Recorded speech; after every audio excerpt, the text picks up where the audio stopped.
You were just a baby abandoned in the woods. My brother's voice sliced through the laughter like a knife. The whole table erupted, silver forks clinking wine glasses, shaking their laughter echoing off the polished wood of our Vermont dining room. I smiled, my spoon hovering in midair, pretending it didn't hurt. Inside I felt something cold, and a sharp coil in my chest. I was just the broken girl at the end of the table, reminded once again that I didn't belong, that I was not a true Carter. 19 years later, Forbes would call me CEO of the Year. But tonight, that recognition was still a distant, silent promise.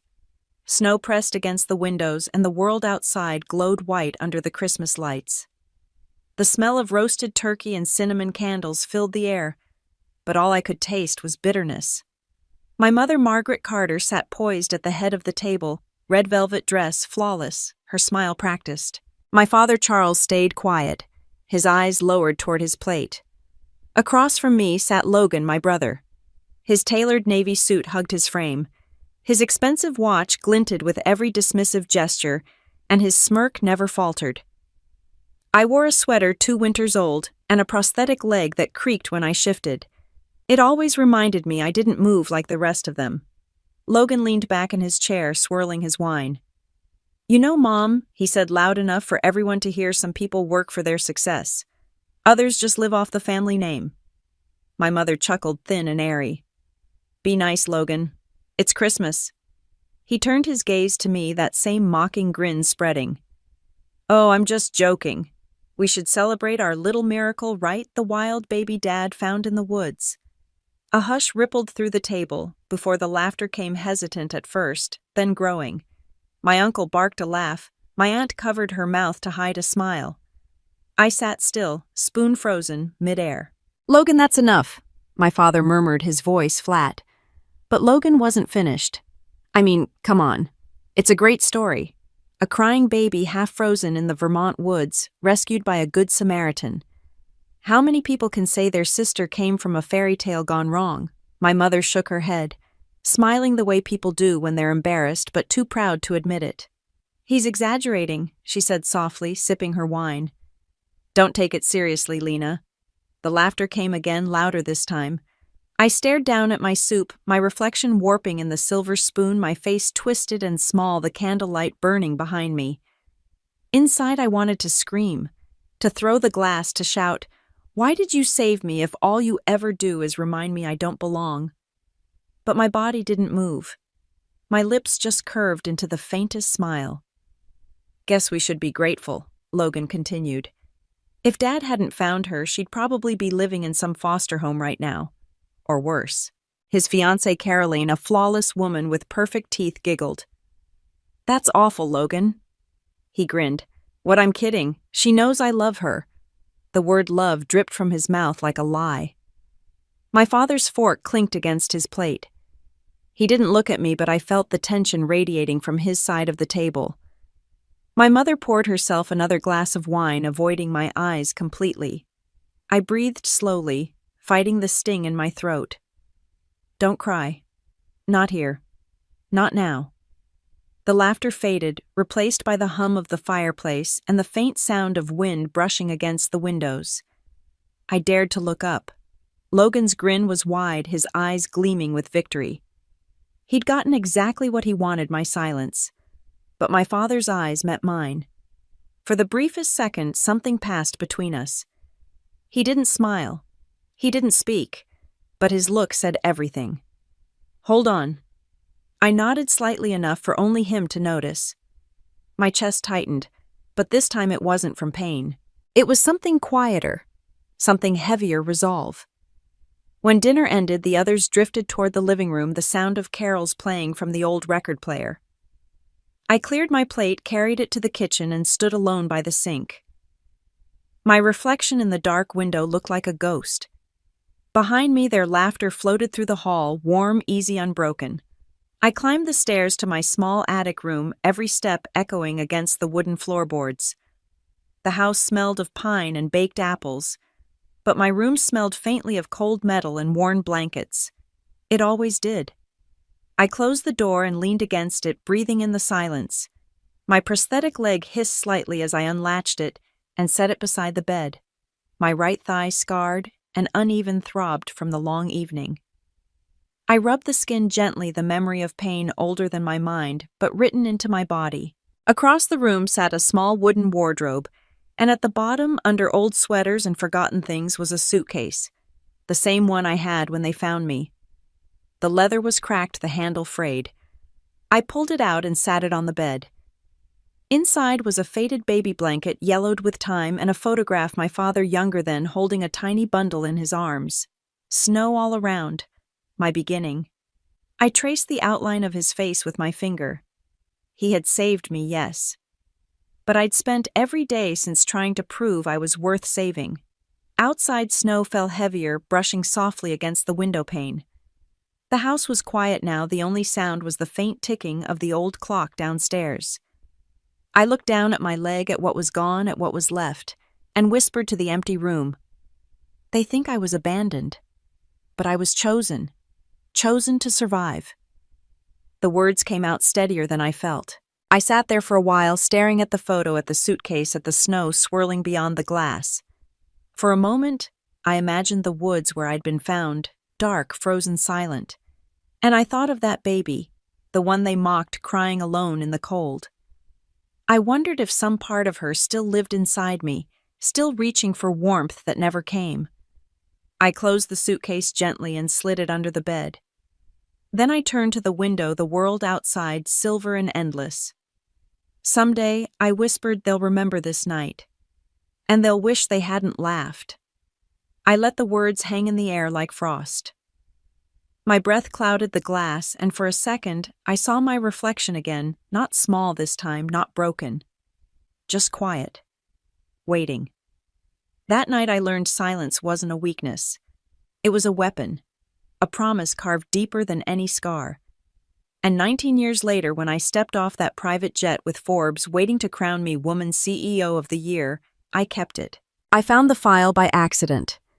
It was 2 days after Christmas, the snow outside, already graying with mud and tire tracks. My parents had gone to visit relatives in New Hampshire, and Logan had flown back to Boston with his fiancée. The house was quiet for the first time in weeks, too quiet, the kind that made your own breathing sound loud. I went up to the attic to look for an old suitcase to take with me. What I found instead changed everything I thought I knew about who I was. The attic smelled of cedar and old paper. Dust floated in the thin light from the single window. Boxes stacked along the beams carried faded labels, Christmas ornaments, baby clothes, college photos. I knelt beside one marked documents, expecting tax files or insurance papers. But there it was, a small blue folder tucked between two heavy binders, the corner frayed and yellowed. On the tab in my father's handwriting it read, Lena, found child case. For a long moment I just stared at it. My hands felt numb even though the air was warm from the heater below. I told myself not to open it. But my fingers moved anyway, almost against my will. Inside were hospital reports, legal documents, and a police statement. The first line hit me like a slap. Infant female, approximately 3 days old, discovered in Pine Hollow Woods by local pastor John Miller. Found with severe leg injury, possible animal attack. My breath caught. The papers trembled in my hands. The police photo clipped to the corner showed a sterile clinical image of a bundle of blankets, stained and torn, a tiny arm reaching out. My arm. I could barely look at it. Beneath the image was a line scrawled in blue ink, my father's handwriting, again adopted June 2nd, 2004. That was it. No mention of where I'd come from, who my birth mother was, or why I'd been left to die. Just a date, a location, and the word abandoned. I sat back against an old trunk, the dust rising around me in soft clouds. For years I'd convinced myself that being found didn't matter. I have a family now. But as I held that file, every word my brother had said at the Christmas table came roaring back. You were just a baby abandoned in the woods. He wasn't wrong. I closed the folder slowly and pressed it to my chest. Something inside me, some delicate belief that I belonged, cracked in half. Footsteps creaked behind me. I turned sharply, heart pounding. My father stood in the doorway, his face lined with exhaustion. He held a mug of coffee in one hand and looked at me with that same quiet sadness he'd worn at dinner. "You weren't supposed to see that," he said softly. "I think I was," I whispered. He came closer, setting the mug on a beam. "We didn't keep it from you to lie. We just thought, when you are ready, we'll tell you." When I was ready, I almost laughed. "Logan already knew." He hesitated. "Yes, he overheard years ago. I asked him to keep it quiet." Clearly that didn't last. The anger rose before I could stop it. So all this time, while I tried to fit in, while I tried to earn a place at that table, he knew I was just the charity case you picked up in the woods. My father flinched at the word charity. "You were never that. You were a miracle." "A miracle," I repeated bitterly, "because you found me bleeding and half dead." He didn't answer. Instead, he walked to the window and looked out at the snow. "The day we found you, the priest called me. He said he'd discovered someone he couldn't explain.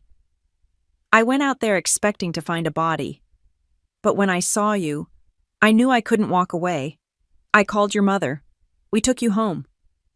The silence between us stretched. I looked down at the folder in my lap, the words, "Found child case," staring back. "Did you ever try to find her?" I asked quietly. "My real mother?" He shook his head. "The police did for months. Nothing. No one claimed you. Maybe she was too young. Maybe I'm too scared. But I like to think," his voice faltered, "that she believed someone would save you." That word "save" hung in the air like smoke. He turned toward me, then his expression solemn. "You've spent your whole life fighting to prove yourself, Lena. You don't have to. You're already enough." I wanted to believe him, but as I looked down at the folder, something shifted inside me. Enough maybe, but not for them. Not yet. That night after he went downstairs, I sat in the attic long after the light had faded. The wind howled outside, rattling the window pane. I stared at that file until the words blurred. My fingers brushed over the photo again, the clinical image of the baby in the blanket. "She survived," I whispered. "So will I." I didn't know yet what that meant. Only that I wouldn't let their pity, their laughter, or their silence define me. If life had chosen me to live, then I'd live on my own terms. When I finally went downstairs, the house was dark except for the glow from the living room. My father had fallen asleep on the couch, the TV murmuring softly. I paused, watching him for a moment. He looked older, the weight of secrets carved into his features. In the corner, a small pile of mail lay unopened. On top was a letter addressed to my father from the hospital where I'd been taken years ago. The return address was faded, but I recognized the name Pine Hollow Medical Center. I hesitated, then slipped it into my coat pocket. Outside, the snow was still falling heavy and relentless. I walked out to the porch, the wind stinging my face. Somewhere in the distance, a church bell rang, a hollow, lonely sound. I thought of Father Miller, the man who'd found me. Maybe he was still alive. Maybe he remembered. The next morning, I packed a small bag, nothing more than jeans, a sweater, my prosthetic maintenance kit, and the letter. My father was still asleep when I left. I stood in the doorway for a long time watching him breathe, then closed the door quietly behind me. The road to Pine Hollow was narrow, winding through miles of silent woods. Every tree looked the same, tall, bare, ghostly in the snow. When I reached the small town, it felt frozen in time. The church stood at the edge of the forest, its white paint peeling the bell tower, leaning slightly. Inside, the air smelled of wax and pine. A priest stood near the altar, older now, with hair as white as the snow outside. He turned as I approached, his eyes widening. "Father Miller," he nodded slowly. "Yes." "Do I know you?" I held up the image from the file, the clinical police photo of the infant in the torn blanket. "You found me." His lips parted, and for a moment he didn't speak. Then he whispered, "Dear God, you survived." "I did," I said quietly. "I came to ask why." He gestured for me to sit in one of the pews. The church was empty, silent, except for the creak of the old wood. He studied me for a long time before speaking. "I was walking in the woods that morning. It was bitter cold, nearly dawn. I heard crying so faint I thought it was an animal at first. When I found you, you were half buried under snow. I thought you were gone until your hand moved. You were fighting even then. I swallowed hard. Did you ever see anyone else? A woman, he shook his head. Just footprints leading away. Small ones. She must have been young. I followed them for a mile before they vanished. I prayed for her that night, and for you. His words washed over me like fog, painful, distant, inevitable. As I left the church, I paused on the steps, staring into the trees. Somewhere out there was the place I'd come from, the ground where my story began. But standing there, I realized something important. My past wasn't my prison. It was my fuel. I zipped my coat and looked up at the endless gray sky. You left me, I whispered to the wind. But I'm still here. The snow swirled harder, the cold biting against my face. I didn't turn back. Not yet. Because somewhere deep inside me, a fire had started. And I knew for the first time in my life, I would never let it die. The letter came 3 weeks later, folded neatly inside an envelope with the Pine Hollow Church letterhead. I had almost convinced myself that the visit to Father Miller was closure, that I'd learned everything there was to know about being found in the woods. But his letter said otherwise. It was short, written in trembling handwriting. Lena, after you left, I remembered something. There was a woman who used to come to the church before you were found. Young, frightened. She asked me if God forgave those who left someone behind. She never gave her name.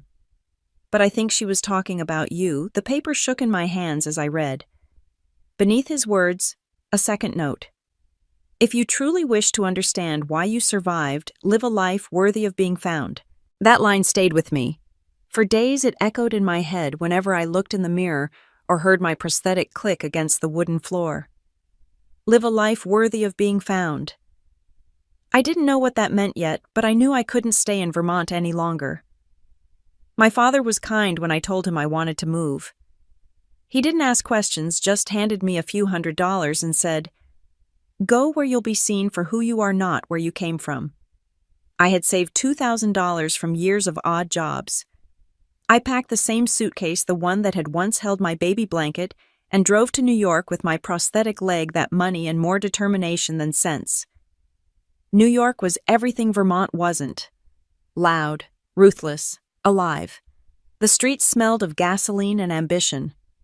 The first week I crashed on a classmate's couch while I applied for scholarships and internships. My prosthetic made every commute a test of endurance. Stairs, curbs, crowded subways, but I refused to use it as an excuse.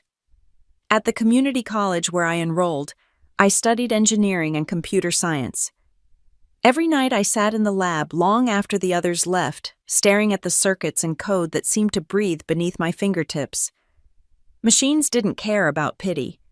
They didn't judge who you were before you touched them. They only responded to precision, patience, and persistence.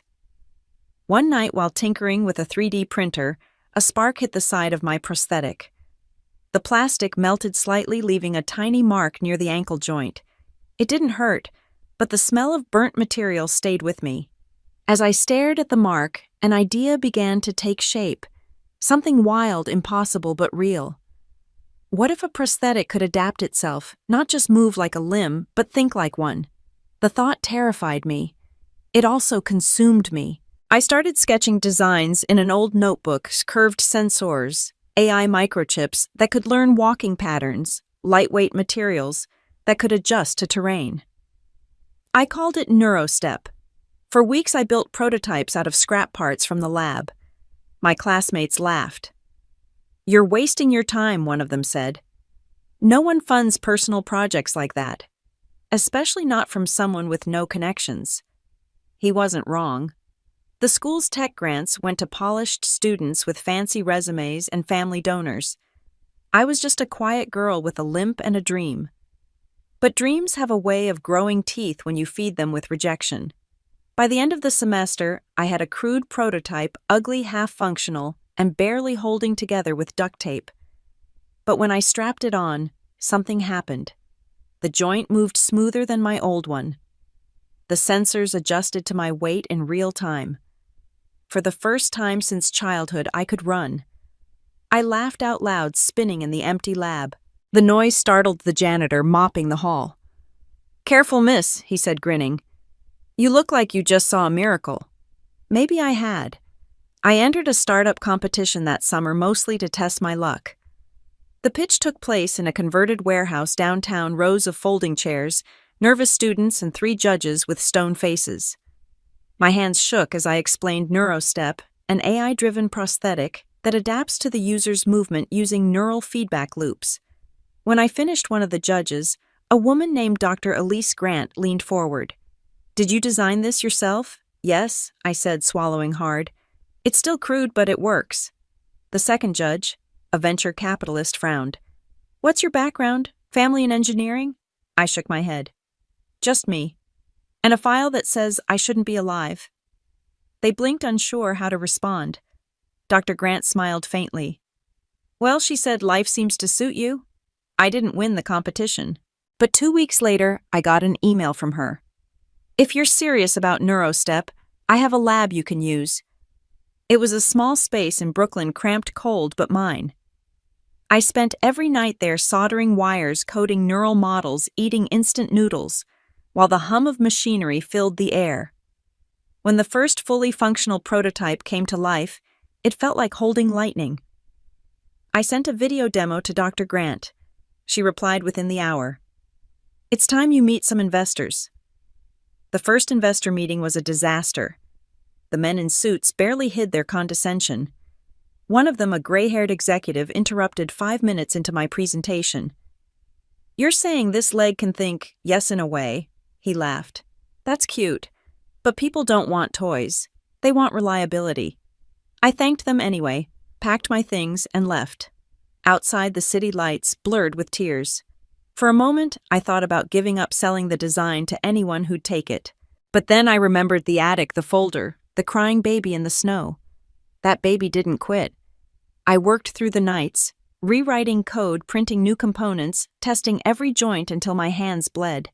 I built 6 versions before the 7th finally moved like a muscle knot machine. When I sent the new prototype video to Dr. Grant, she called immediately. "You're ready," she said. "There's a conference next month in Silicon Valley. Be there." I didn't have the money for a plane ticket, but somehow I found a way. I pawned my laptop and borrowed an old one from the lab. I landed in California with $50 in my pocket and a suitcase full of prototypes. The conference hall shimmered with polished floors and high ceilings. Everywhere I looked, there were banners of billion-dollar companies, men in tailored suits, women in designer heels. I stood in my thrift store blazer, clutching a leg-shaped prototype, feeling like an intruder. When my turn came, I walked onto the stage, heart hammering. The spotlight felt like heat on my face. I took a deep breath. "My name is Lena Carter," I began, and I wasn't supposed to be here. When I was 3 days old, I lost my leg in the woods. But I didn't lose my chance to walk. I built it back. The room fell silent. "This," I lifted the prototype, "is NeuroStep, a prosthetic that learns. Not from machines, but from you." A murmur ran through the crowd. Someone in the front row, an executive from a biotech firm, leaned forward. "Can we see it?" I quickly unlatched my old prosthetic, set it aside, and strapped the NeuroStep prototype onto my residual limb. I took a step, then another. The system adjusted instantly, the sensors syncing with my movement. I walked across the stage without a single limp. The audience gasped. When I stopped, I looked straight at the judges. "You laughed at smart shoes," once I said quietly, echoing the memory of my brother's voice in another house, another life. "But this is something else." The applause began softly, then grew louder, filling the hall like a wave. That night I got my first call from a real investor. Dr. Grant's voice came through the line, steady and warm. "You did it, Lena. They're interested. They see you now." I looked out the hotel window, the city lights glittering below. "No," I said softly. "They're starting to." Because deep down I knew this was only the beginning. Somewhere far away, my brother was probably raising a glass to another one of his perfect deals.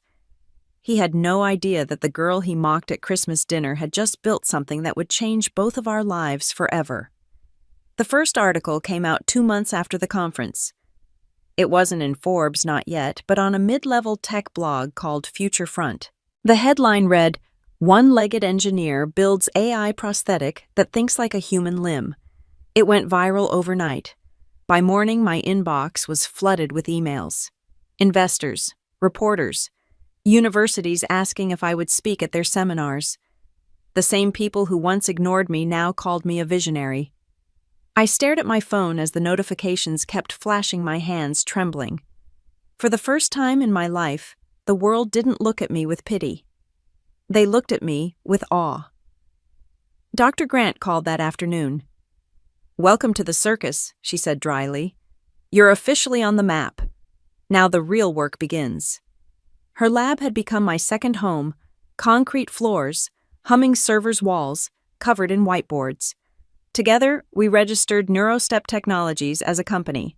I was named founder and CEO, even though my apartment still had milk crates for furniture and a broken stove. The first funding round came fast, $1.2 million from a group of angel investors who wanted a piece of the next big thing. They didn't care about my story. Not really, they cared about the numbers. But I didn't mind. I wasn't here for sympathy anymore. I was here to win.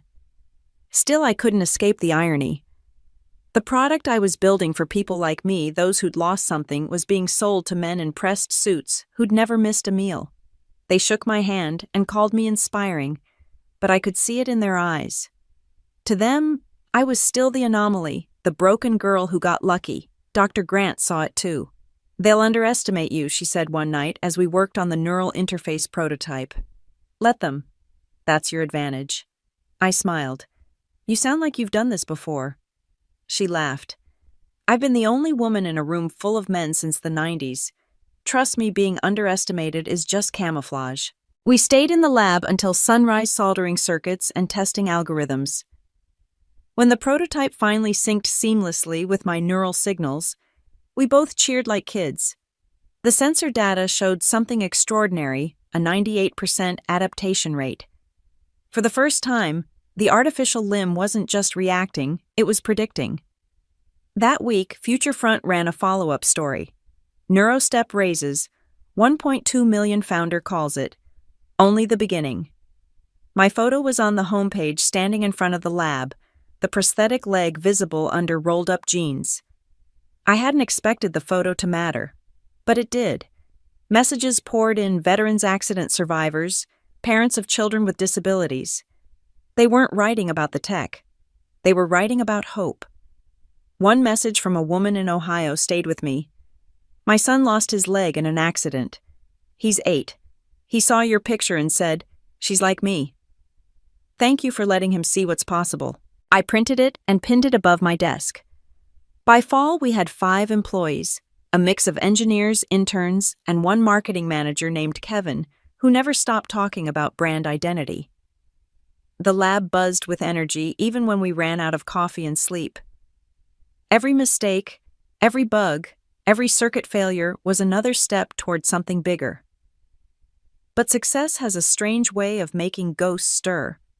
One night, while reviewing partnership emails, I saw a name that made my stomach drop: Logan Carter. The sender line glowed on the screen like a scar reopening. The subject read, "Congratulations, sis." I almost deleted it without reading, but curiosity won. "Saw your article. Impressive stuff. Looks like all that nerd work paid off. I've got some connections in biotech who might want to meet you. Maybe we can team up, keep it in the family." My hand froze over the keyboard. Keep it in the family. The same brother who'd mocked me every Christmas dinner now wanted a piece of my company. I didn't reply. But that night I dreamed of that snowy Vermont table again, the laughter, the wine glasses, his smirk.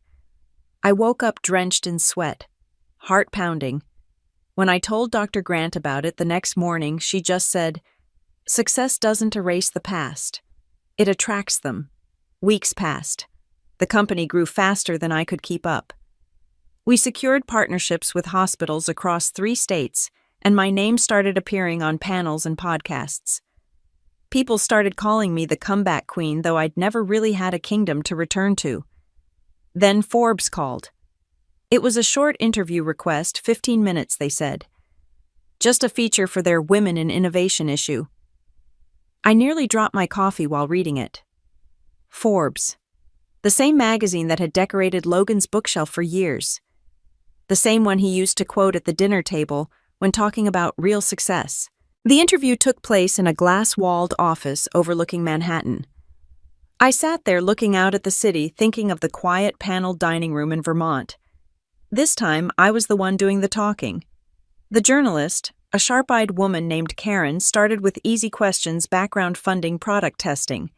But halfway through, she leaned forward. Do you ever think about the irony, she asked, that something born from your own pain might make you a billionaire? The question hit harder than I expected. I looked down at the prosthetic at the faint scar near the knee joint. I think I said slowly, pain teaches us precision. You stop wasting effort on things that don't matter. She smiled. That's good. Mind if I quote you on that? A week later, the headline read, From Lost Child to Tech Visionary, the woman who rebuilt herself literally. That night my father called. His voice shook with emotion. Your mother saw the article, he said quietly. She showed it to everyone. She's proud of you, Lena. We both are. I hesitated. Even Logan, a pause. He's complicated. But yes, even him. I wanted to believe that. But something in my gut told me Logan wasn't calling out of pride. He was calling out of interest. I was right. 2 days later, I received a formal proposal, an invitation from Carter Biomedical Ventures, the company Logan now co-owned. They wanted to collaborate on scaling NeuroStep globally. The email ended with, Let's make this a family empire. Family empire. The same family that once made me feel like a stranger at their table. I printed the email and stared at it until the ink seemed to blur. Then I folded it neatly and slid it into the leather suitcase I'd brought from Vermont. It was a fitting place to store the blueprints of my revenge. Dr. Grant found me staring at it later that night. You're thinking of going back, aren't you?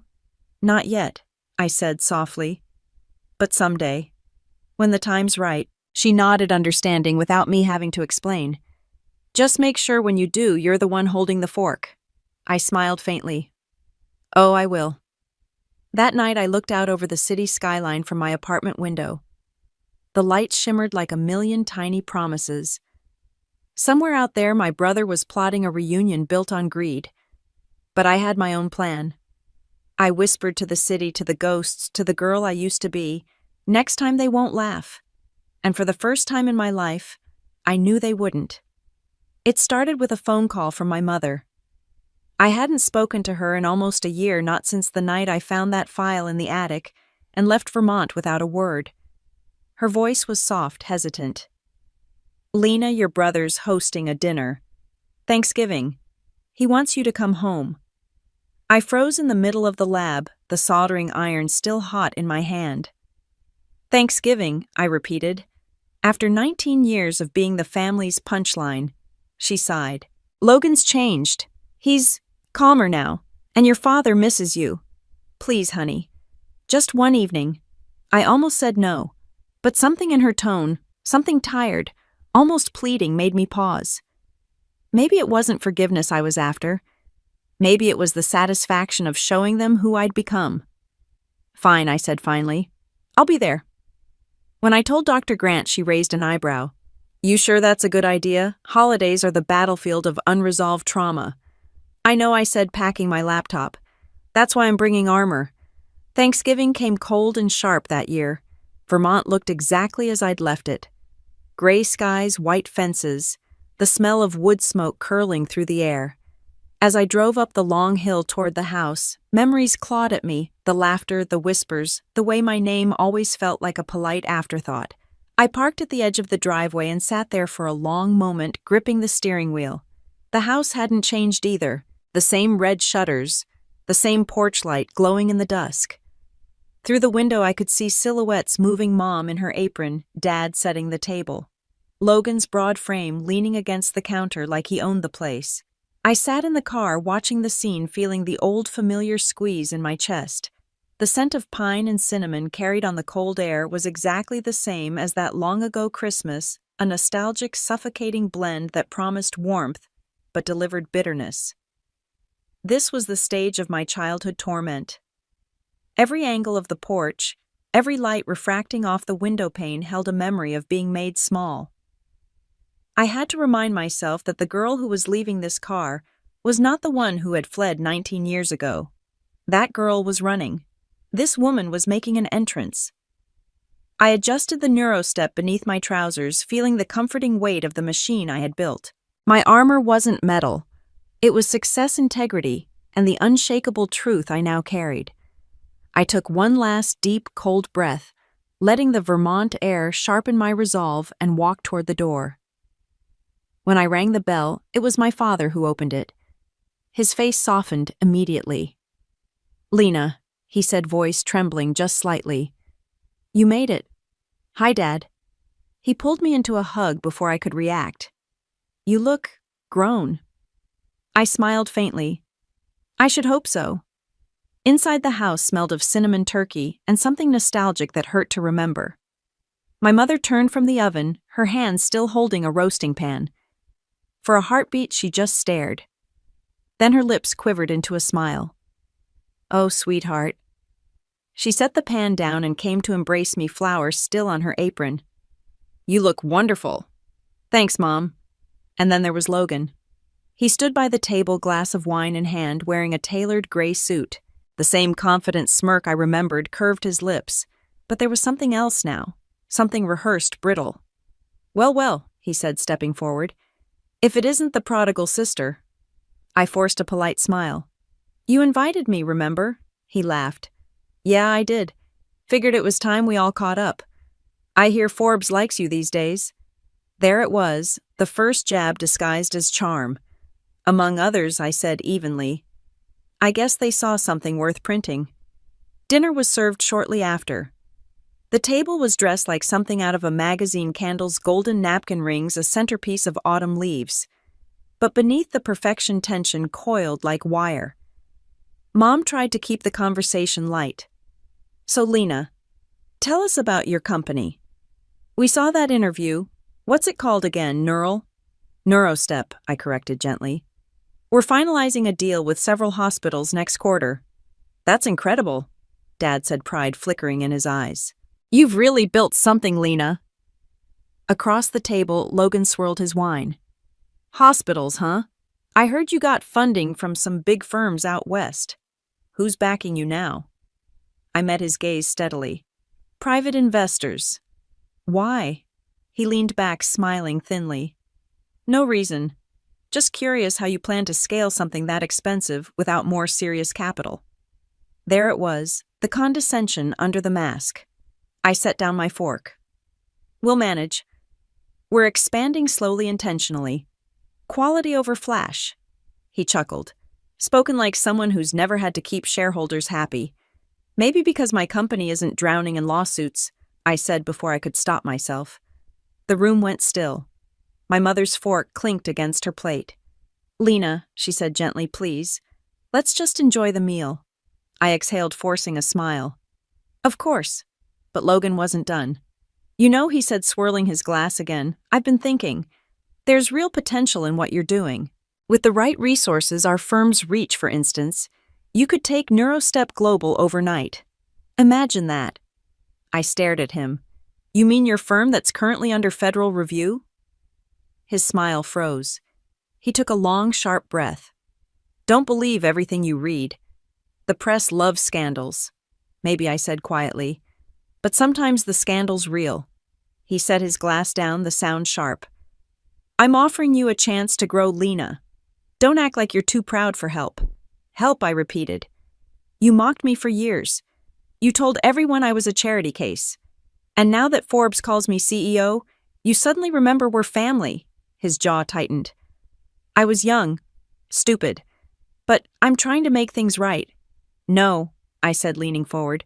"You're trying to make things profitable." For a moment, the only sound was the faint hiss of the fireplace. My mother's eyes darted between us, panicked. "Logan," Dad said finally, his voice low. "Enough." But Logan didn't back down. "You think you're better than us now?" "Don't you?" he snapped. You think one headline makes you invincible? I stood slowly, my chair scraping against the floor. No, I said, my voice calm. I don't think I'm invincible. I just stopped letting your approval define what I'm worth. His face flushed. You'd still be nobody if Dad hadn't picked you up from that forest. The words landed like a blade. My mother gasped. My father closed his eyes. I smiled faintly. You're right. But the difference between us, Logan, is that I remember what it feels like to be lost. You've been lost your whole life, and you still can't see it. The silence that followed was suffocating. Then I turned, picked up my coat, and walked toward the door. Lena, my mother, called softly, tears in her voice. Please don't go like this. I paused, hand on the doorknob. I'm not angry, Mom, I said without looking back. I'm just done. Outside, the cold bit into my skin. The night was silent, except for the crunch of snow under my boots. As I reached my car, I glanced back once. Through the window, I saw them still sitting there, my parents quiet. Logan motionless, the perfect family dinner finally stripped of pretense. I got into the car, my breath fogging the glass. My phone buzzed with a new notification, an email from Forbes. Congratulations. You've been nominated for Woman CEO of the Year.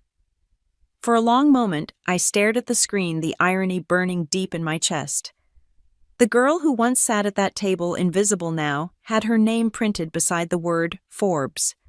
I whispered to the empty car, Happy Thanksgiving, Logan. Then I started the engine and drove into the night, leaving the house and the ghosts inside it behind me. The call came the morning after Thanksgiving while I was still in my hotel room overlooking the frozen lake. I hadn't slept much.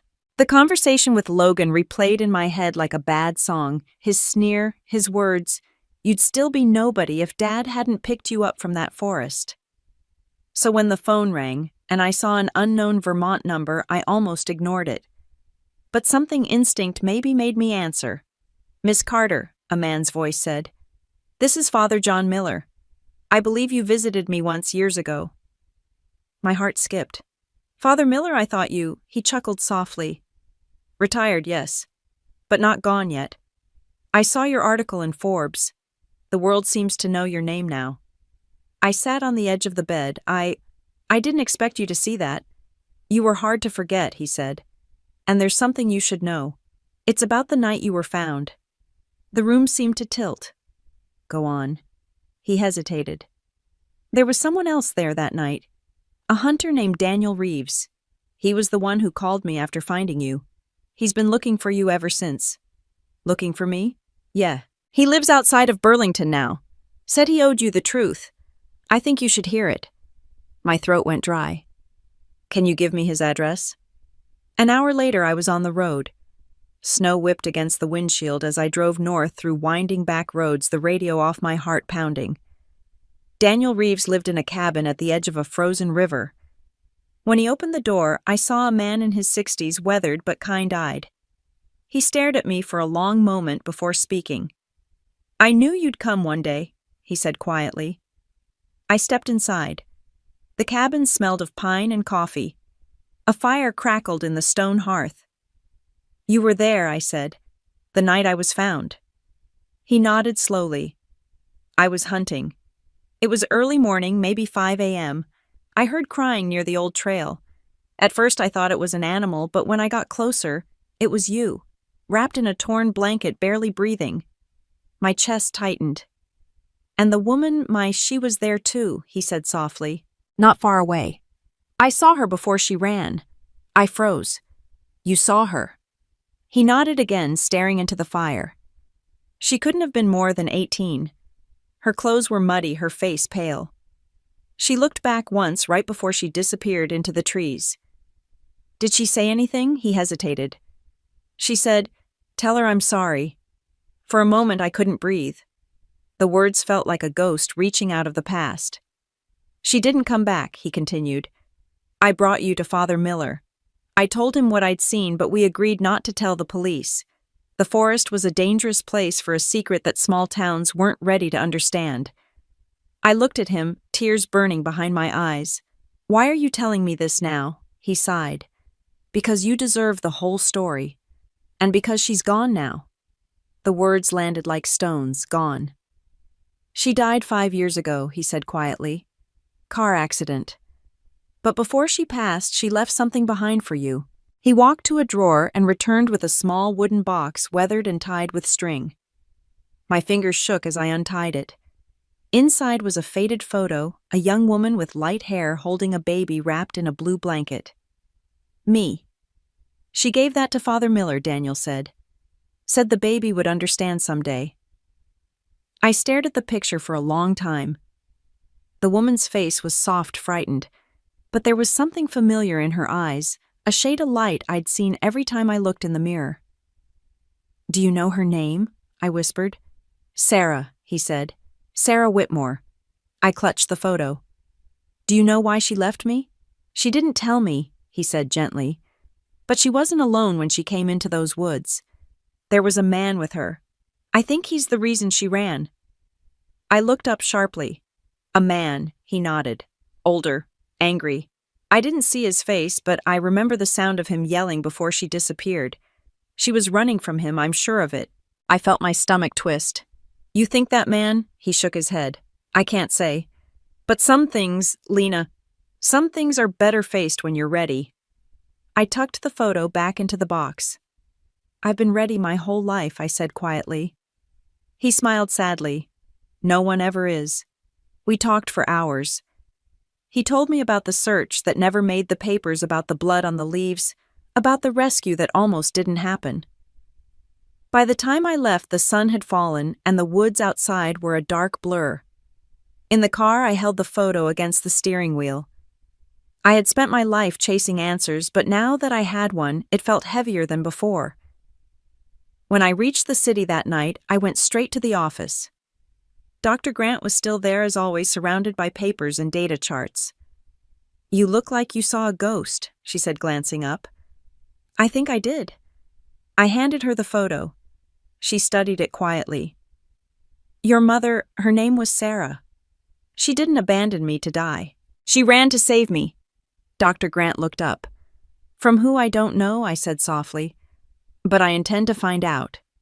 She exhaled slowly, then reached into her drawer and pulled out a bottle of whiskey. "For discoveries that break you before they heal you," she said, pouring 2 glasses. I raised mine. To the truth. We drank in silence, the hum of machines filling the space between us. Later, when I was alone in my office, I turned the photo over. On the back, written in faint pencil, were 5 words, "Live a life worth saving." It wasn't the exact phrase Father Miller had written, but the promise, the challenge was the same. I slipped the photo into my desk drawer beside my company's incorporation papers and Forbes plaque. 2 artifacts from 2 different lives, but somehow both told the same story. And for the first time, I understood what I'd been building all along. Not just a company, not just a name, a legacy that proved I wasn't abandoned. I was chosen to survive, to rise, and one day, to face the truth that waited in the shadows of the woods. But first there was something else to finish. The next morning I called my assistant. "Schedule a meeting with Carter Biomedical Ventures," I said calmly. Her voice hesitated. "That's your brother's firm." I know, I said, staring at the city skyline through the glass. "It's time to pay him a visit." Because I wasn't the scared girl in the woods anymore. I was the woman who had built her own empire algorithm by algorithm, and this time I wasn't running. This time, I was hunting. The elevator doors opened to the 34th floor of the Carter Biomedical Building, and the familiar chill hit me like a ghost.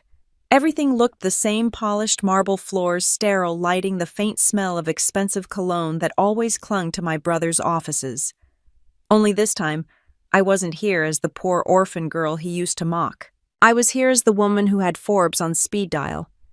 My heels clicked against the floor as I stepped out. A receptionist in a fitted black suit looked up. "Ms. Carter," she asked, her voice uncertain. "You're expected." "Good," I said. "I don't like keeping people waiting." She smiled nervously and gestured toward the glass double doors. Beyond them, I could see Logan's reflection in the window, standing tall, confident, talking animatedly to a group of men in suits. He was still the golden boy, still radiating the same effortless arrogance that used to make every room orbit around him. When he finally turned and saw me, his grin froze for a fraction of a second. Then he recovered. Well, well. Look who decided to visit her big brother. I stopped a few feet away. I got your invitation. You wanted to talk business. He motioned to the men behind him. Gentlemen, this is my sister, Lena Carter, CEO of Neurostep Technologies, the new darling of Forbes. They offered polite handshakes, the kind that said we've read about you, but we don't quite believe it's real. Logan gestured to the glass conference room. Let's catch up in private. Inside, the air was colder. A long mahogany table stretched between us, the city skyline glowing in the background. Logan poured himself a glass of whiskey. You want one? No, I said. Let's skip the warm-up. He smiled, that same sharp, calculating expression that used to make my skin crawl. Straight to the point. Fine. We've been following your company's growth. Impressive numbers, though I imagine scaling is getting tricky. We're handling it, I said. Sure. He took a sip. But you could be handling it better with the right partners. Carter Biomedical has the infrastructure, the investors, the global distribution channels. I'm offering you an acquisition. Neurostep becomes part of us. You stay on as head of development. Everyone wins. I leaned back. Everyone. He nodded. You get access to unlimited resources. We get to expand into the AI prosthetics sector. It's synergy, Lena. Family synergy. The word family rolled off his tongue like oil. I smiled faintly. And how much of Neurostep would I keep? He hesitated just long enough for me to catch it. A small stake. 10%? Maybe 15%. Standard structure. I laughed quietly. You want to buy my company for pennies after mocking it for years. Mocking, he said with false innocence. That's ancient history. You've done well. I'm proud of you. I stood slowly circling the table. Proud of me or threatened by me? His smile faltered. Don't flatter yourself. Oh, I'm not. I read the financial reports, Logan. Your firm's under investigation again. SEC filings. Debt restructurings. You're bleeding money. His jaw tightened. You don't know what you're talking about. Don't I? I stopped beside him, lowering my voice. You're desperate. You need a lifeline. And you thought I'd hand you one wrapped in ribbon? He set the glass down too hard, amber liquid spilling over his fingers. Careful, Lena. Don't talk to me like you know this world. I met his eyes. I built mine from nothing. You inherited yours. The difference is, I can rebuild. You can't. He stared at me, breathing hard, the charming mask slipping. I was the one who looked after you when Dad brought you home, he hissed. I gave you a room clothes, a family name. And this is how you repay me. You didn't give me a family, I said quietly. You gave me walls. I broke out of them. For a moment, neither of us spoke. The city lights glinted off the glass behind him, throwing fractured reflections across his face. Finally, he exhaled sharply, the anger fading into something colder. You'll regret this, he said. When your investors start pulling out, when the press moves on, when you're left alone again, don't say I didn't try to help. I smiled. You're right about one thing. I'll be alone, but at least I'll still have integrity. The door opened and his assistant poked her head in. Mr. Carter, your next appointment, cancel it, he snapped. I turned toward the door. Don't bother, I said. We're done here. Outside the conference room, I let out a slow breath I didn't realize I'd been holding. My hands trembled, but it wasn't fear, it was adrenaline. The elevator ride down felt endless. When I finally stepped out into the lobby, I pulled out my phone and called Dr. Grant. How'd it go? She asked. Exactly as expected. He wants to buy us out for scraps. And I said no. A pause. You're sure that's wise? He'll retaliate. I'm counting on it. I ended the call and walked out into the cold Manhattan air. Snow had started to fall again, soft flakes catching in the streetlights. The city hummed around me, indifferent and alive. As I waited for a cab, my phone buzzed a notification from an anonymous sender. I frowned and opened it. It was a screenshot of an email thread. Subject line, Confidential Neurostep Patent Review. The message underneath was short but chilling. He's trying to claim your design isn't original. Prepare yourself. My pulse quickened. I knew exactly who he was. By the time I reached my apartment, another message arrived from our legal department. Logan Carter has filed a preliminary claim with the U.S. Patent Office alleging overlap between NeuroStep's neural interface and Carter Biomedical's adaptive limb patents. It was war. I paced the room, fury rising in waves. My brother wasn't just trying to humiliate me now, he was trying to erase me. I opened my laptop, typing furiously, forwarding the documents to our attorneys. Then I stopped and stared at my reflection in the dark screen. The girl who once hid behind silence was gone. This woman had a company, an army of engineers, and a story that could burn him to ashes. When I finally spoke, my voice was steady. You wanted a fight, Logan. Fine. But you should have remembered I know how to survive the woods. The next morning, I called my PR director. Prepare a statement, I said. If they want to drag our name through the mud, we'll tell the whole world where we came from and what we stand for. Within 24 hours, every major outlet had the story. CEO of NeuroStep faces patent challenge from brother's firm. But the narrative shifted fast. Interviews poured in. Reporters didn't see a scandal, they saw a David versus Goliath fight. Headlines read, "From abandoned baby to billion-dollar CEO. Now she faces her family in court." Investors called. Support skyrocketed. The world, it seemed, loved a survivor story, and this time I wasn't hiding mine. By the end of the week, Forbes published an editorial, "When Legacy Meets Innovation, Why Lena Carter Represents the Future of Tech." Meanwhile, Carter Biomedical's stock dipped 6% overnight. I watched the market numbers flicker on my monitor, the irony sharp as glass. He had thrown me out of the family years ago with nothing but a suitcase. Now I was the one holding the pen that could write the end of his empire. And I intended to do it slowly, methodically, the way a surgeon removes a tumor piece by piece until there was nothing left. The headlines hit faster than even I expected. By Monday morning, every major financial outlet carried the same breaking story: Carter Biomedical under SEC investigation for accounting irregularities. I didn't have to read between the lines. Logan's company wasn't just in trouble, it was crumbling. The same brother who used to toast at family dinners bragging about his record-breaking mergers now had his face splashed across every business channel in America. I sat in my office watching the TV in silence as an anchor read the report aloud. Sources claim internal documents suggest intentional misreporting of revenue streams and fabricated subsidiary transactions tied to overseas shell accounts. My assistant hovered near the doorway. "Do you want me to turn it off?" I shook my head slowly. "No, let it play." The anchor's voice continued sharp and merciless. Carter Biomedical stock has fallen 22% since Friday. Investors are demanding explanations, and CEO Logan Carter has not responded to multiple requests for comment. For a long time, I just sat there staring at the screen.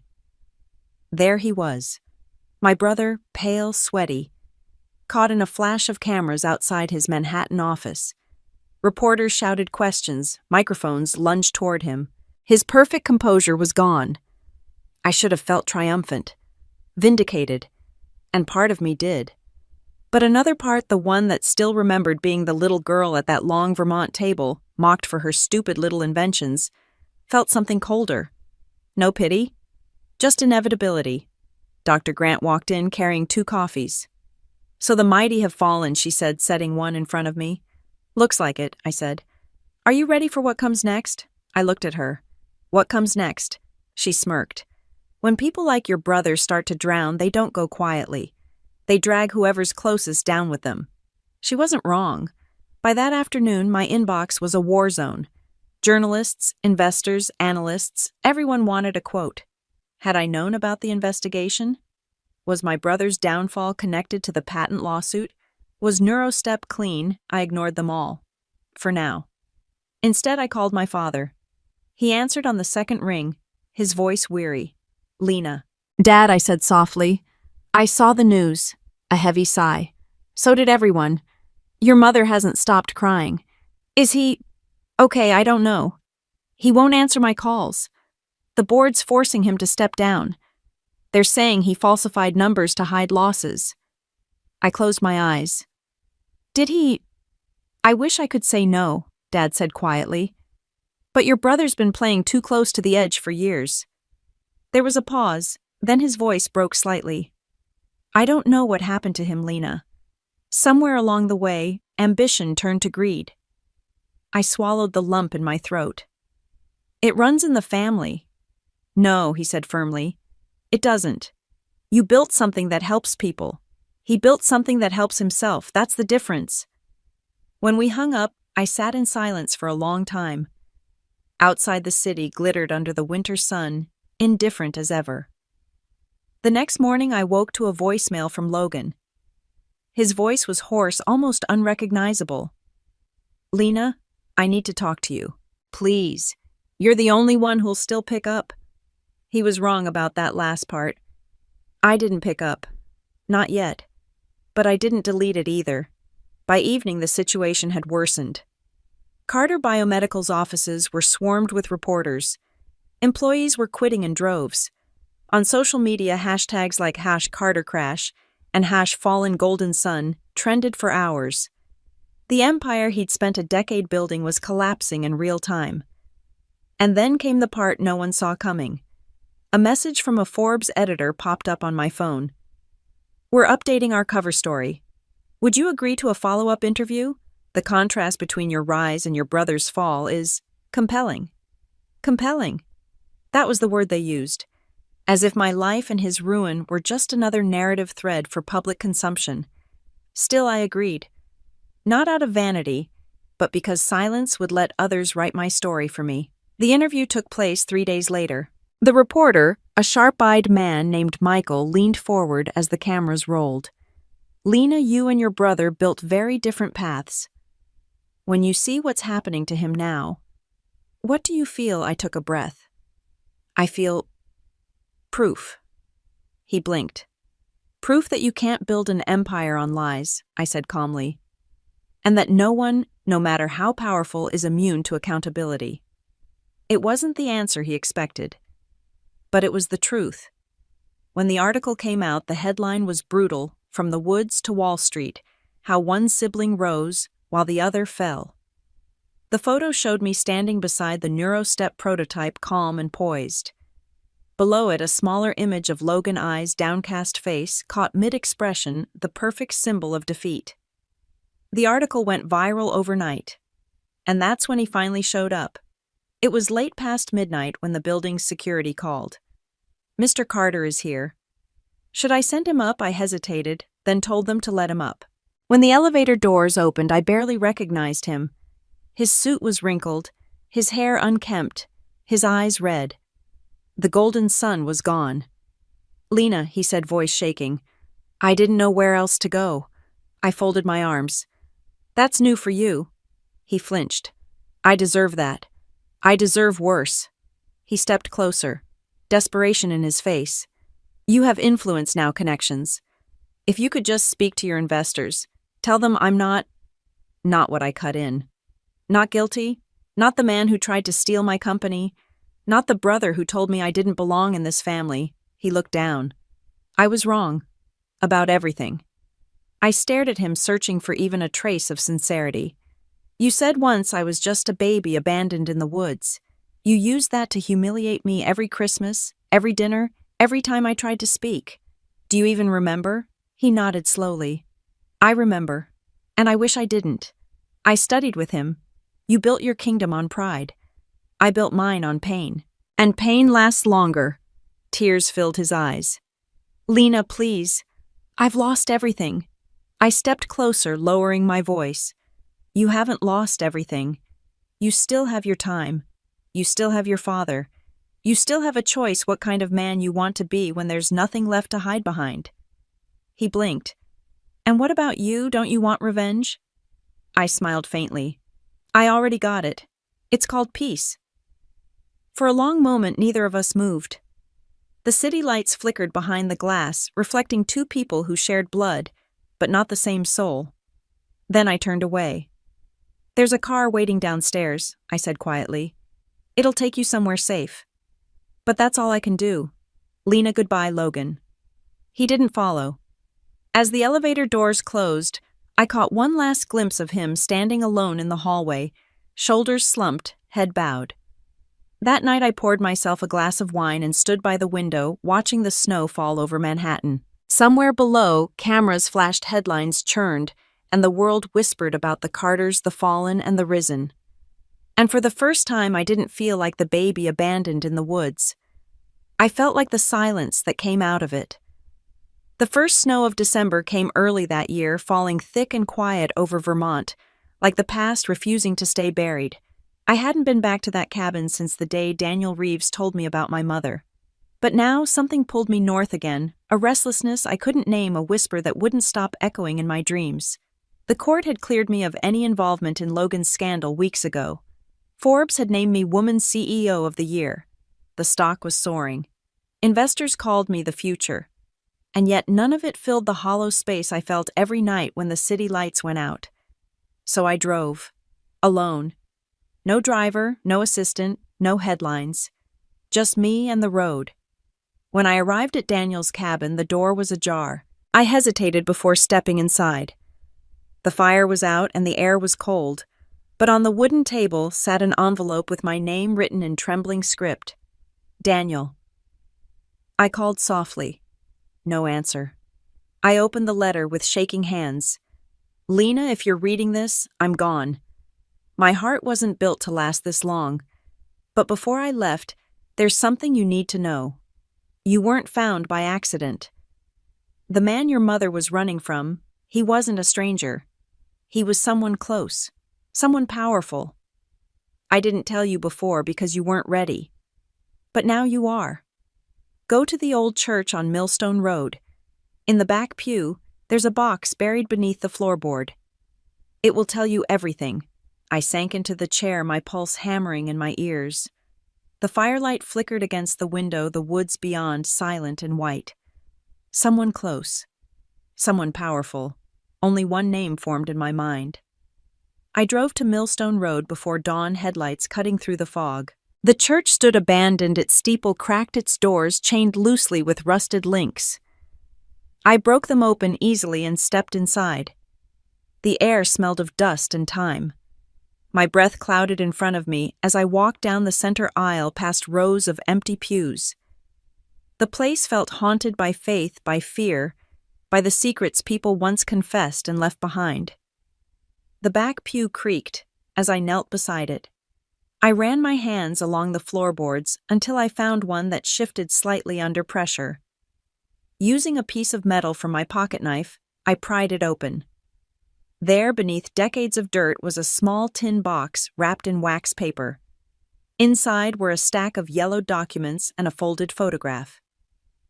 The picture showed a man and a woman, my mother Sarah Whitmore, unmistakable even in youth.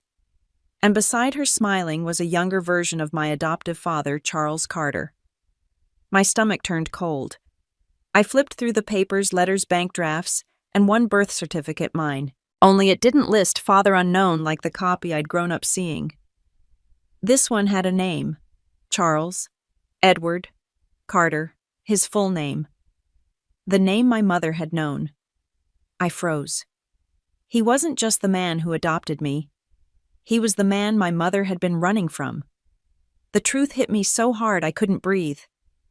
He had found her, used his influence, buried the story, and kept me under his roof all these years as his dirty secret, his penance hidden in plain sight. I stumbled out of the church into the cold air, gasping. The snow fell heavier now, blurring the world into white noise. I fell to my knees, clutching the papers to my chest, choking on the taste of betrayal. My whole life, every cruel word from Logan, every distant look from Dad, it all made sense now. I wasn't just a reminder of something broken. I was the consequence of his sin. By the time I got back to the city, dawn was breaking over the skyline. My hands were still shaking when I called my lawyer. "I need you to find something," I said, my voice raw. Every sealed record connected to Charles Carter between 19 years ago and now. "I don't care what it costs." "Understood," he said immediately. Then I called my father. He answered on the third ring voice, rough with sleep. Lena. It's early. What's wrong? I think you should tell me the truth, I said. A long pause. About what? About my mother. About the night in the woods. Another silence. I could almost hear his breath catch. Lena. Where are you getting this? I found the box, I said quietly. The one in Millstone Church. I know. He said nothing. Say something, I demanded. When he finally spoke, his voice was low and broken. I tried to stop it. I swear I did. But your mother, she wouldn't listen. What did you do to her? I loved her, he said. More than I was supposed to. She was young, scared, and I promised to take care of her. But when she got pregnant, his voice cracked. She wanted to tell my wife. She wanted to keep you. I couldn't let that happen. My stomach twisted. So you chased her into the woods. He didn't deny it. I never meant to hurt her. I just wanted to stop her from ruining everything. I pressed my hand against my mouth, fighting nausea. You left me there to die. I went back for you, he said desperately. You have to believe that. But by the time I returned, you were gone. Someone had already found you. So I did what I could. I adopted you. I made sure you had a life, a name, a future. You made sure your reputation survived, I spat. You built a lie and raised me inside it.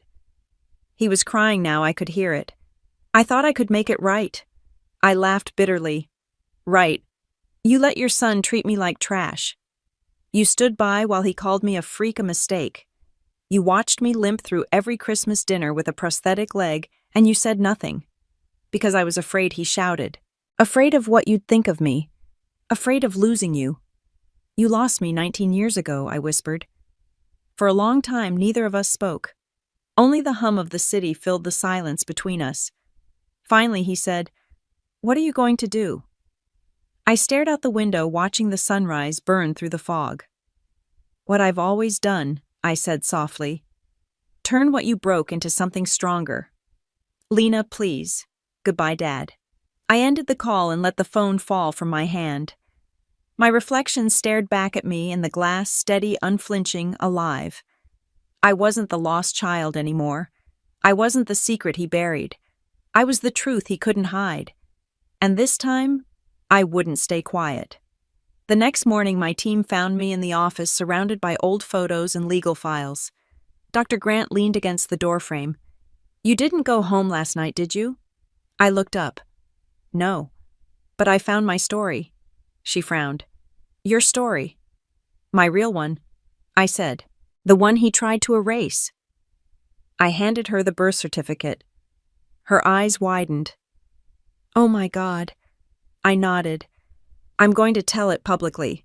Not as an accusation, as a declaration. People deserve to know the truth about where I came from and how far I've come despite it. She hesitated. Are you sure you want that it'll destroy what's left of him? I'm not doing it to destroy him, I said quietly. I'm doing it to free myself. Outside the city buzzed with life, the world already spinning toward another day of business, ambition, and noise. But I knew something had shifted forever. The woods hadn't taken me. They had delivered me, and I was done hiding from what they'd given back. The press conference was scheduled for 9:00 a.m., but by 8:15, the lobby of the Waldorf Grand was already packed with cameras, reporters, and the low electric hum of curiosity. The air smelled like coffee perfume and ambition.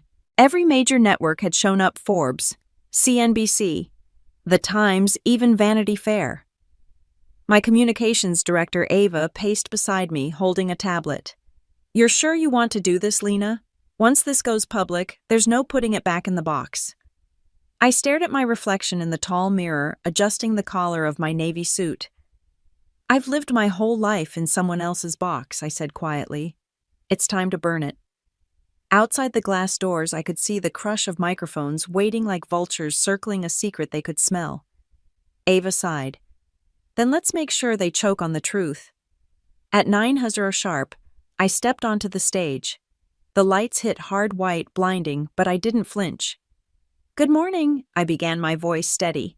My name is Lena Carter, CEO of Neurostep Technologies. For most of my life, I believed a lie about who I was and where I came from. Today I'm here to tell you the truth. A ripple of murmurs moved through the crowd. I continued, 19 years ago I was found abandoned in the woods, outside a small Vermont town. I grew up believing I was an orphan. But recently, I discovered that the man who adopted me, the late Charles Carter, was not my savior. He was my biological father. And the reason my mother ran into those woods was because she was trying to escape him. The room fell silent. Cameras clicked like gunfire.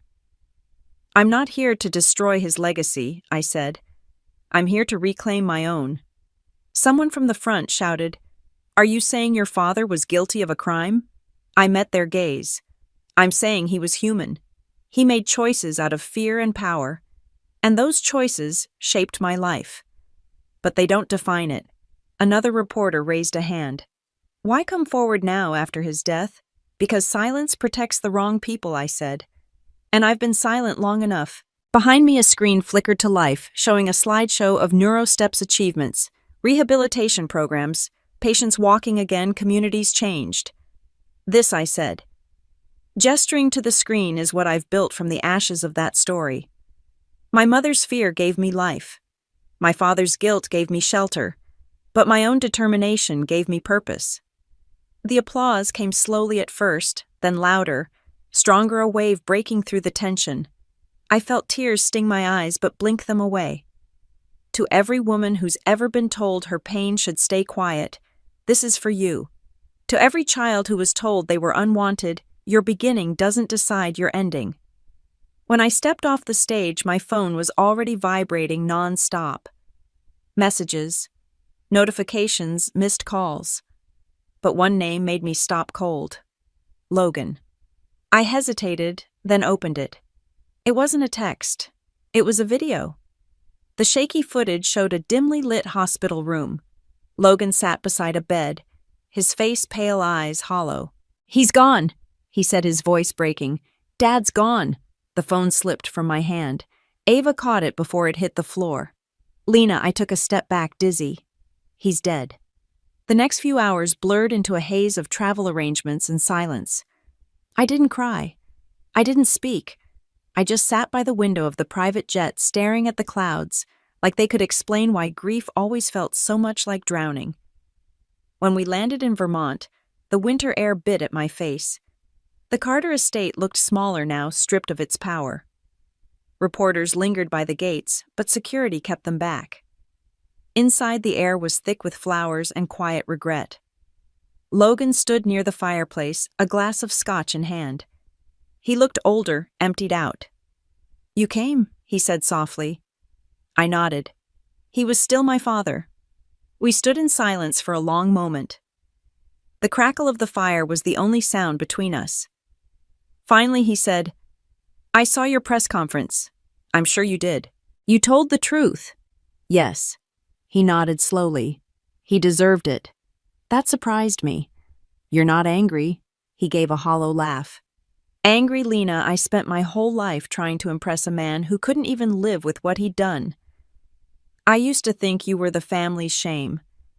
Turns out, you were the only honest one." I studied with him. For the first time, I saw not the brother who mocked me, but the man who had grown up under the same shadow. "I didn't want it to end like this," I said quietly. "None of us did," he said. "But maybe it had to." He handed me a small wooden box. "He wanted you to have this." I opened it carefully. Inside was a locket, tarnished and old.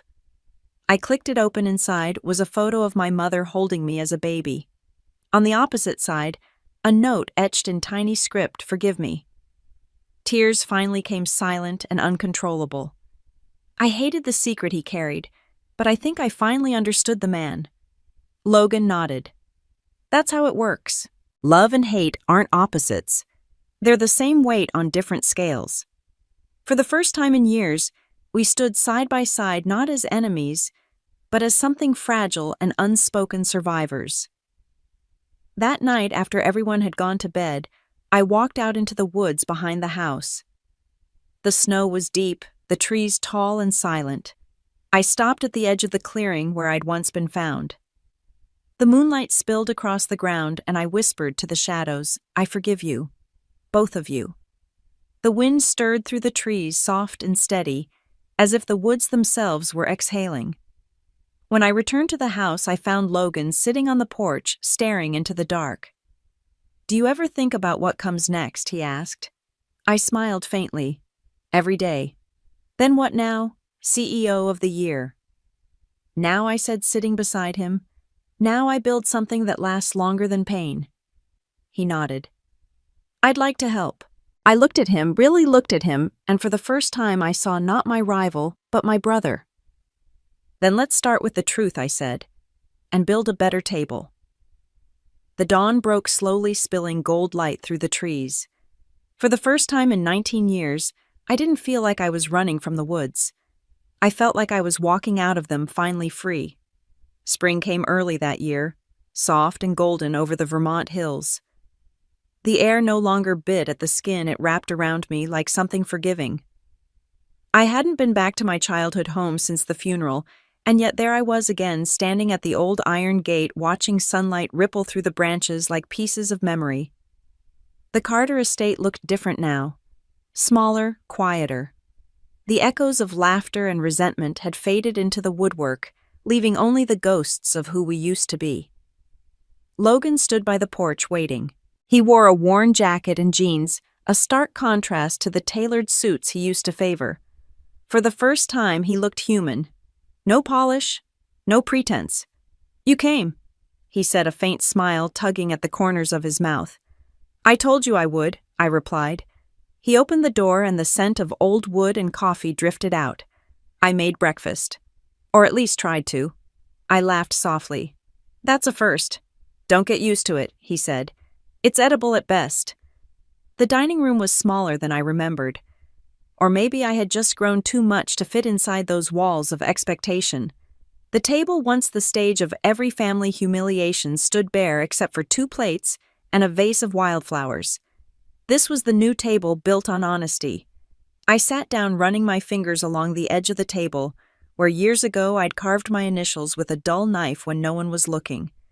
LC, the mark of a girl who wanted to be seen. Logan poured the coffee and sat across from me. For a moment, the silence stretched between us like glass. "I read your Forbes interview," he said finally. "Oh, they called you the face of ethical innovation," he said, almost smiling. "I remember when Mom used to call you the family embarrassment." "People change," I said. "Do they?" He looked up, eyes tired but honest. "I keep wondering if I can." "You already have," I said simply. "You showed up." He looked down at his cup. "After Dad died, I thought I'd feel relief. Like maybe his shadow would finally lift. But it's still there. I still hear him every time I open my mouth." "Then stop speaking like him," I said. "Start speaking like you." He laughed quietly. "You make it sound easy." "It's not," I said, "but it's possible." We ate in silence for a while, the kind that didn't hurt anymore. When the dishes were cleared, Logan reached under the table and pulled out an old photo album. The leather cover was cracked, the pages yellowed. "I found this in his office," he said, sliding it toward me. "You should see what's inside." I hesitated before opening it. The first photo was of my mother Sarah smiling beside the lake, holding a baby in her arms. Me.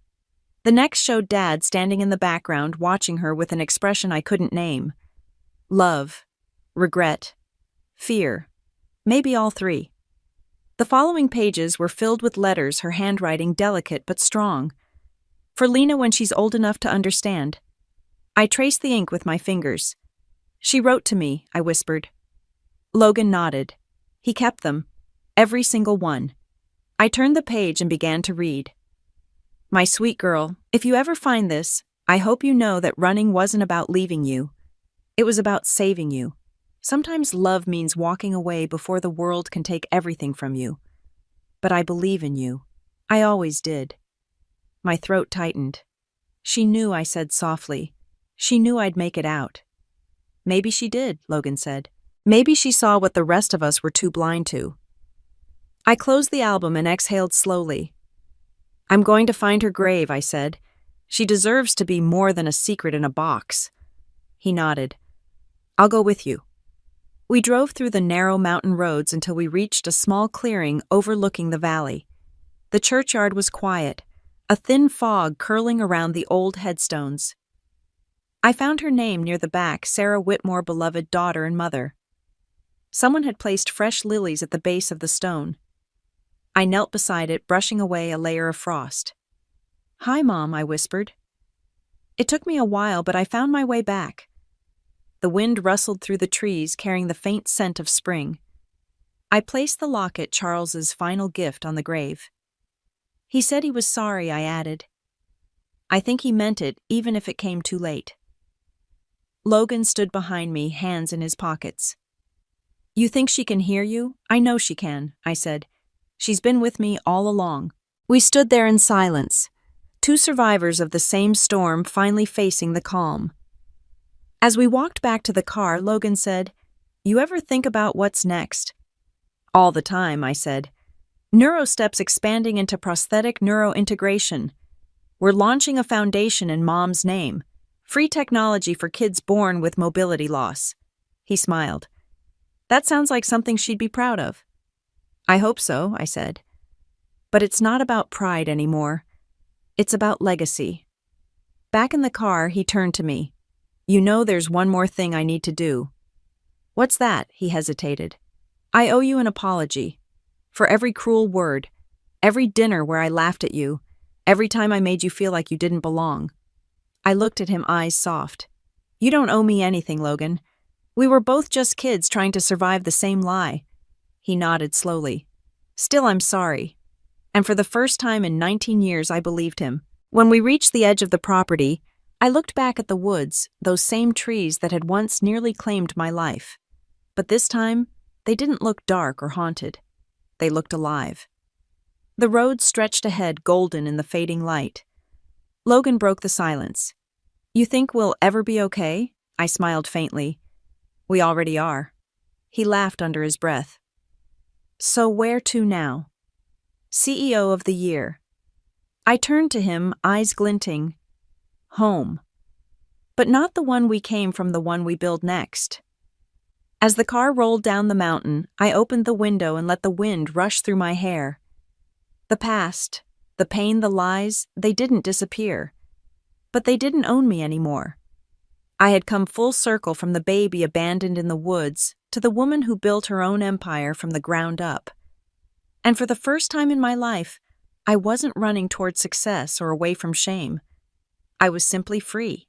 The day Forbes called again, I was standing on the balcony of my new home overlooking the Pacific. Morning sunlight spilled across the horizon, the waves below crashing against the cliffs in a steady rhythm that matched my heartbeat. The air smelled of salt and citrus, and for the first time in my life, I felt no weight pressing down on my chest. I had come a long way from the girl who sat silent at a Christmas dinner while her brother mocked her.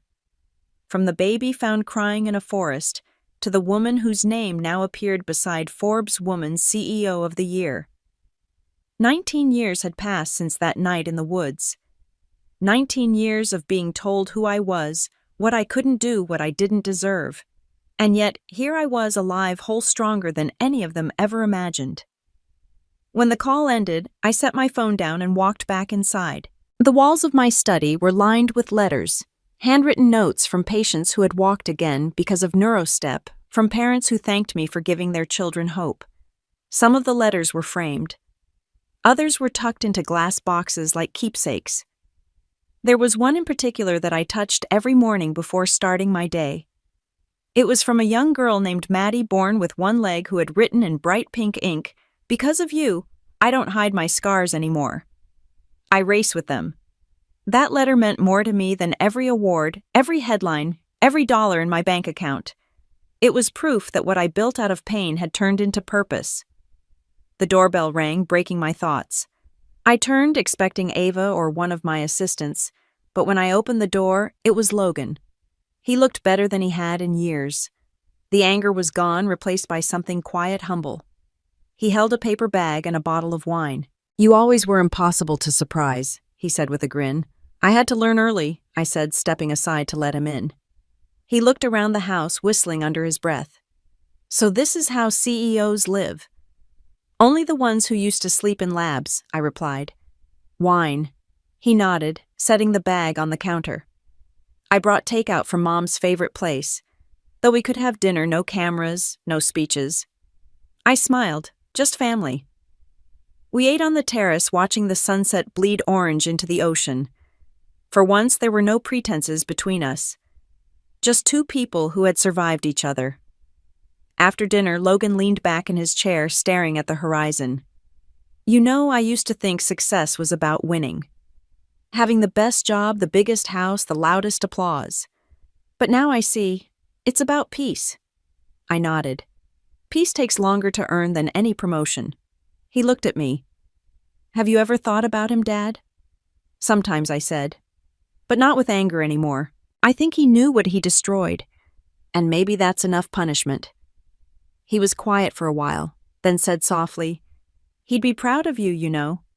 I smiled faintly. Maybe. But I think Mom would be proud. Logan raised his glass. To Sarah Whitmore. I lifted mine. To every woman who ran so her daughter could stand. We clinked glasses, the sound soft against the ocean's roar. Later that night, after Logan left, I sat alone in my study. The moonlight spilled across the floor, catching on the silver frame of my latest plaque, Forbes Woman CEO of the Year. I picked it up, stared at my own reflection in the glass, then set it down beside the photo of my mother.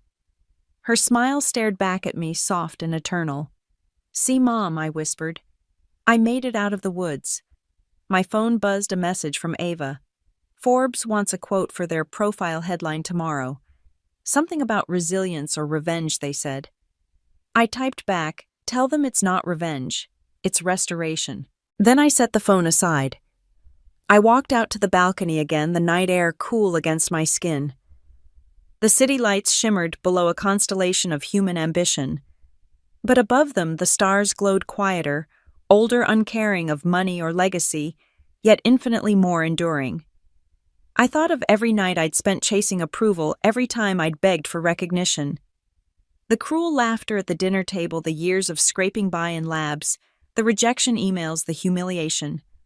All of it had forged me. People always say, revenge feels sweet. They're wrong. Revenge feels hollow. What fills you isn't their downfall, it's your rise. Forgiveness is heavier than rage, but it sets you free in ways vengeance never can. The next morning, I flew to Vermont alone. No assistants, no press, just me and a single suitcase.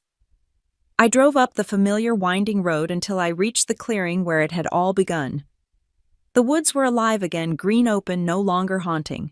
At the center of the clearing stood a small bronze plaque. I had it placed there months ago. It read, "Dedicated to the lost children who became their own rescue." I stood there for a long while, the wind rustling through the leaves. This is where it started, I murmured. And this is where it ends. I took the photo of my mother from my coat pocket and placed it at the base of the plaque. Then I whispered the words she had left me. Live a life worth saving. And I had. When I turned to leave, I didn't look back. The woods no longer held me. They released me. Back in the city, the next few weeks blurred with interviews and meetings. But something had shifted inside me. I didn't chase validation anymore. I carried it quietly. One afternoon, I spoke at a leadership summit. The stage lights were blinding, just like that first press conference months ago. But this time I wasn't nervous. I felt calm, grounded.